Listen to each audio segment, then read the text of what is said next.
Welcome back to the Cronkite Sports Report. I'm Ashley Stevens. The WNBA All-Star Game took place last Sunday in Chicago. While there was an explosion of offense that saw 246 points scored, it was Britney Griner that was on everyone's mind. 3 days after she pled guilty to drug charges in Russia, Griner was introduced as an honorary All-Star.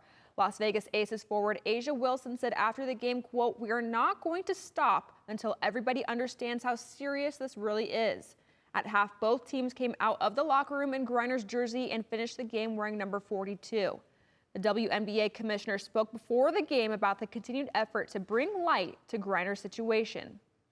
Griner at this time, she remains a huge priority for us, continues to have our full support, fully focused on getting her home safely and as soon as possible, of course. And as you know, she was named an honorary starter today for the game. We'll have her initials and number on the court and also on the players' warm-up shirts on the back. More than just a partnership on the sideline, the Scottsdale women's basketball coaches are married. Tasha Washington and Joe Bonham spent their first season leading the Artichoke program this past year. Cronkite News reporter Ian Sachs describes how they are balancing their strong relationship on and off the court. Tasha Washington is getting set for her second season leading the Scottsdale Community College women's basketball team, whom she played for 2 decades ago. And by her side is her husband, Joe Bonham. Sitting in this chair, I feel a lot more comfortable that it's my husband. You know, he's gonna have my back more than anybody. Washington and Bonham met in 2014 while they were both assistant coaches at the Division I level. After getting married, the two took a couple of months off from the game before joining forces to lead an AAU team in Tennessee. It wasn't 10 years ago that it was so unnatural to have a husband and a wife on a bench together. And just sort of seeing that become mainstream, and you know, I wouldn't work for anybody else, right, in the game of basketball. You look across the country and there's so many coaches that coach with their spouses. It's not like frowned upon, I think, how it used to be. The duo complement each other well, as she is more defensive minded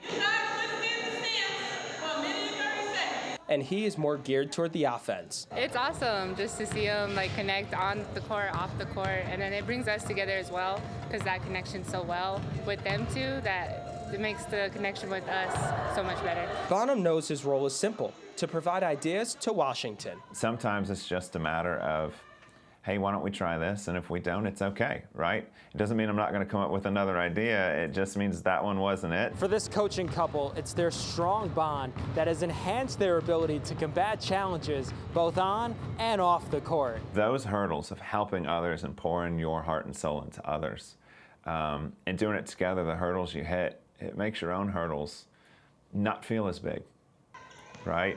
And certainly the big ones, it's easier to overcome because, I mean, you've done it with, you know, your spouse. In Washington's first season leading the program, the Artichokes worked through COVID issues and were forced to play 12 games in a 3-week span. In Scottsdale, Ian Sachs, Cronkite News. Scottsdale finished third in the conference last season after losing to Pima Community College in the semifinals. Washington begins her second season at the helm of the program this fall. The Coyotes introduced their top 3 draft picks today at the Ice Den in Scottsdale. The team is clearly looking to the future after finishing with a 25-50 overall record last season. The Coyotes used the 3rd overall pick in the draft on forward Logan Cooley, who is known as a dynamic scorer. Cooley is from Pittsburgh and was considered the top American available in the draft. But the young prospect, along with the 2 other draftees, will have to show they can make a difference for the Coyotes in the NHL.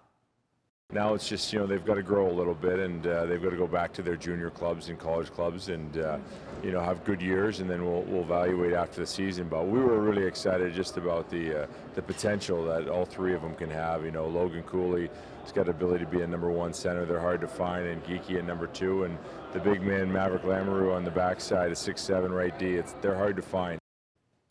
That's all for today's Cronkite Sports Report. Back to you, Luke.